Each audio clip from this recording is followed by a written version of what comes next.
Forging cyber security experts. Secure Ninja. Hey everyone, I'm Alicia Webb with SecureNinjaTV. Now, our free preview of SecureNinja's online Sensei series has generated such a positive reaction that we've decided to give away every single module from the Cyber Kung Fu course, featuring Larry Greenblatt, Tom Updegrove, and me. If you like what you see and would like to experience a Secure Ninja training course in person at any of our training locations, we have some amazing time-sensitive specials for you. Just visit SecureNinja.com/specials for all of the do not miss deals. And now, here is your free module from Cyber Kung Fu for the Certified Ethical Hacker version 8. Enjoy.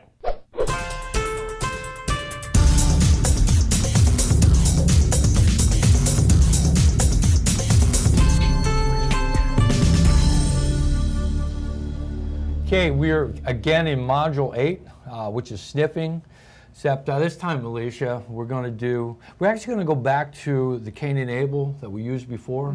So remember, we actually did sniffing way back when, as we were kind of introducing scanning and so on. So as like I said, it's really a tool that is kind of a Swiss Army knife. You can do a lot of things with it. Normally, we couldn't really see all the traffic with a sniffer. We need to either put taps in certain areas of a switch. So the way switches work, they're only going to really pass communication to and from the machines that are talking to each other. So in order to really capture information, you have to create what we call a man in the middle through ARP poisoning. So imagine this, we have our Windows XP machine here. This could be any machine, it could be Windows 8, Windows 7, just that we have these VMs up here running. At this point, we're going to use that. So we have our XP machine, and we have a 2003 server, and we have a Windows 7 attack machine. We're going to put Windows 7 in between the XP and the 2003. Okay, so to do that, let's just go back to our Nmap that we did in the beginning. So I want you to jot that address down. So we know that 192.168.56.101 is your Windows XP machine, and 192.168.56.102 is the 2003 machine. Okay, good. So we need to know both those addresses. Okay? So we're going to flow down here to our Windows 7 box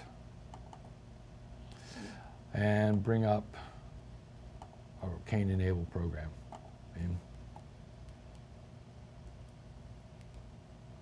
did I tell you that they are actually updating this? I see more and more recent revisions of it. Yeah. Okay, so we got to do the same thing. We want to make sure that we are on the right network adapter. Okay. We want to make sure that our sniffer's on. We want to kind of populate the whole network.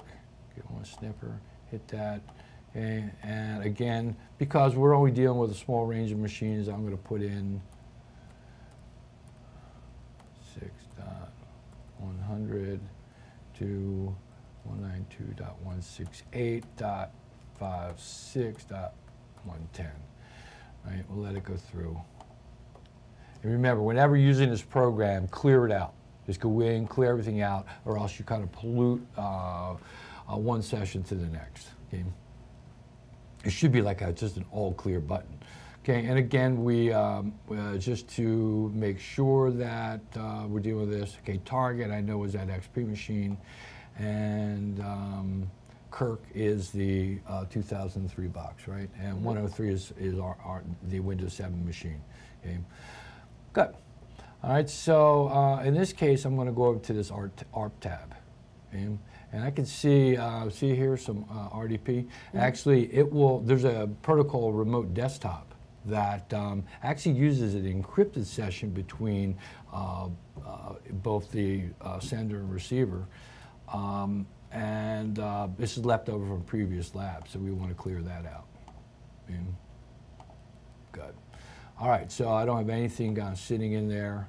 I want to click up on the top tab. Okay? There's obviously a session left over from there. Good. Now we're clear. So I told you to clear everything out. Clear it out. Okay? Clear everything out. Good. All right, so I click an error, and it's going to bring me up with a window. So I want to put a target on one side and Kirk on the other side. Okay. And basically what this does is it kind of, my Windows 7 box is going to the XP box. Hey, I'm the 2003 server. It's mimicking its MAC address. Okay. So we talked about that. On this side, it's going to the 2003 box saying, hey, I'm XP. And so that 2003 thinks it's talking to XP, and XP thinks it's talking to 2003, but we're sitting in the middle actually snipping and capturing everything. So those packets are flowing through. We could indeed start the packet capture and dump and capture all that. So if there's anything, any clear text going across the wire, we're going to capture it. Okay? In itself, it's kind of cool. Yeah. All right, and then when I hit on it, I come up here and I got a little tab here, this little kind of looks like a radiation box, right? And I click at, and then it starts poisoning. Okay? That's not bad. Now, in itself, I don't know what's going on, right? If I go to my, say, my XP box, right?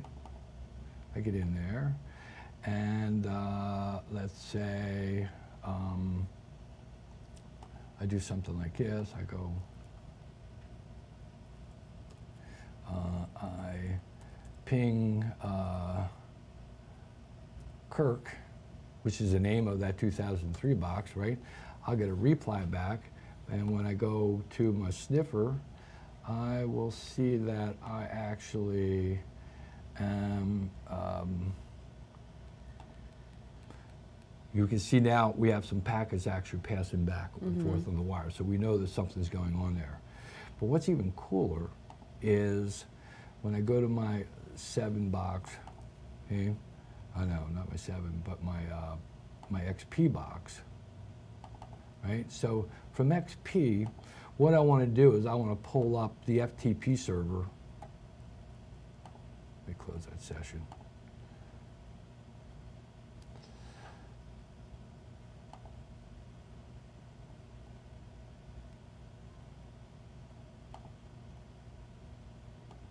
Just bring up Windows Explorer, okay?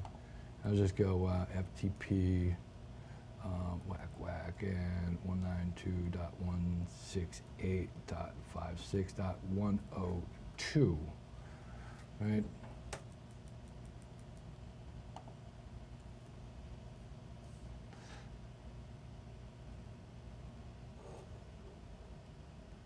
Hello.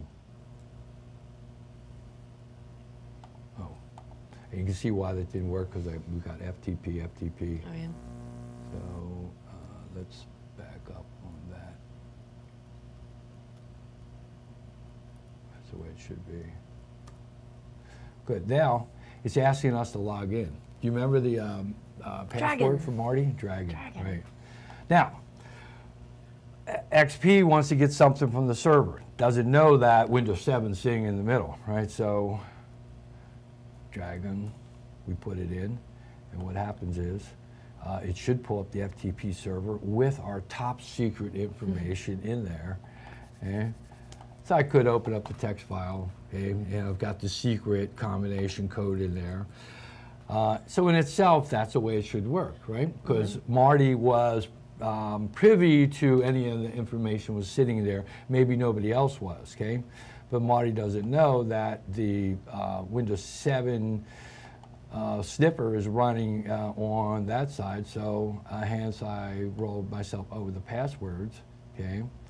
And I look up here in FTP, and I actually see that Marty's actually been kind of busy, okay? Not only did it grab the password, but it grabbed it and actually broke it down just like that. Right. Yeah, because FTP uses a clear text versus no a hash. encryption. Yeah. Interesting. Well, at least, yeah, FTP, not STP or FTPS. Yeah. You know, so they're encrypted versions. So, yeah, it's just another form of sniffing, except this is a little more unscrupulous. Okay. See? And a man in the middle. A man in the middle. Man and in the that middle. is the termination of this session. Terminated. I'll be back. Now we hope you've enjoyed this free module, but there's lots more. The Cyber Kung Fu course has 29 videos in all and will really help build you a solid understanding of the CEH version 8 curriculum. Don't forget, if you prefer to attend one of Secure Ninja's courses in person at any of our training locations, you really need to visit SecureNinja.com/specials for some amazing discounts and other deals. I'm Alicia Webb. Happy training. Secure Ninja TV is brought to you by SecureNinja.com, a world leader in cybersecurity training and certification. Our master instructors will help build you into a highly skilled and marketable security professional.